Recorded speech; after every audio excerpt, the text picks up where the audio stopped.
Today, we're talking about something most people hate, but everyone experiences: feedback. I don't mean nice job kind. I mean feedback that stings, the kind that makes you feel like you messed up or that you're not good enough. Now, here's the thing: feedback isn't criticism. Your brain just makes it feel that way. And if you handle it the right way, it can actually make you better at your job, stronger in your relationships, and even happier. So let's break it down point by point with real examples and actionable ways to turn your feedback into the secret weapon. But let me start with this. If you are already in leadership, this conversation is about you. And if you're preparing to step into leadership, this conversation is also about you. Because feedback doesn't just go one way. Now, most people think feedback is something leaders give and employees take. That thinking is wrong. And it's one of the biggest reasons teams break down. Now, here's the truth of it. If you can't receive feedback without taking it personally, you are not ready to lead. And if you can't give feedback without making it personal, you are not leading well. From an employee's perspective, feedback can feel like criticism. It can feel unfair. It can feel like judgment of who you are, not what you did. From a leadership perspective, feedback can feel like resistance, like pushback, like disrespect. And when both sides take feedback personally, trust disappears, employees shut down, leaders get defensive, and of course, progress stops. This conversation matters because leadership is not about authority, it's about regulation.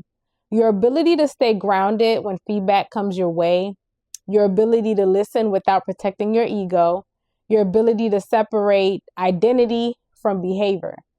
So whether you are leading people now or preparing to lead later, this skill is a non-negotiable. Because the moment feedback feels like an attack, learning ends. And when learning ends, leaderships fail. So today we're breaking down why feedback feels like criticism, what's happening inside our brain when we hear it, and how to handle feedback in a way that builds trust, growth, and real leadership strength on both sides of the table. Now, why do we take it personally? We're full of ourselves. Now, some of the techniques to self-improve that: you always want to pause before reacting. Take a deep breath. Replace "I'm failing" with "what can I do differently next time?" Treat it as a map for improvement, not an attack. Now, feedback often comes too late. Most feedback we get comes after the fact when we're already stressed, busy, or thinking about something else. That's why it feels like criticism. Now, for example, your manager tells you about a mistake from 2 weeks ago. You remember doing your best and feel defensive. Why tell me now? The reality: timing doesn't always match your effort. Feedback is meant to help you learn, not punish you. Now, some self-improvement tips on this: ask for regular check-ins. Don't wait for annual reviews to hear how you're doing. Create your own mini feedback loop. For example, ask, "Can I get your thoughts on this before it's final?" Now to my next point, the tone can mislead us.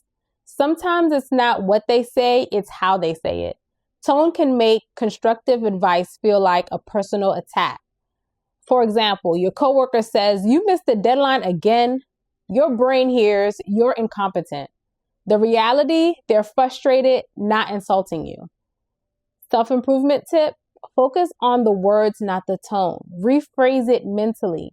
"They want me to improve this skill." Respond calmly instead of emotionally. Moving on to the next one. We often hear only the negative. Now, here's a hard truth. Our brains zoom in criticism and ignore compliments or context. Your boss says, "Great job on the presentation. Next time, try to summarize the data more clearly." You leave the meeting thinking, "I messed up."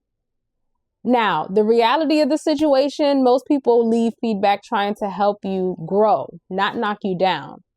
Some of the things that you can help improve this: write down both the positive and the areas to improve. Celebrate what you did. See feedback as a roadmap, not a verdict. So my next point: we fear change. Feedback usually asks us to do something differently, and change is uncomfortable. That's why it feels critical. Your manager says, try delegating more to your team. Your brain immediately says, I can't trust them. It'll take more time to explain. The reality, trying something new is scary, but it's how we grow.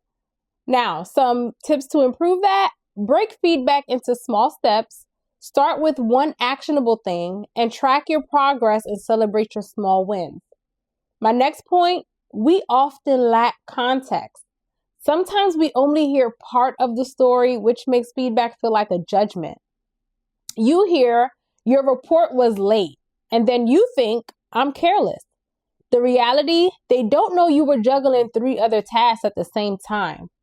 Some ways to work around that: share context when necessary, clarify expectations early, ask, can you tell me exactly what you'd like to see next time? And now for my final point, feedback is a gift, not an attack. Here's where we create the shift.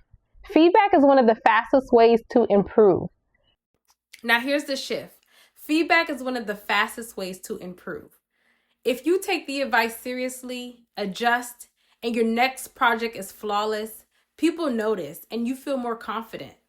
So, some tips around this: treat feedback like instructions for a skill upgrade. Now, reflect what you can learn from this, and then thank the person. Gratitude rewires your brain to see it as helpful. So let's wrap this up. Why feedback feels like criticism? Because we take it personal. It often comes too late. Tone can mislead us. We focus on the negative. Change scares us, and we lack context. Now here's how we're going to turn it around. Pause before reacting. Seek clarity and context.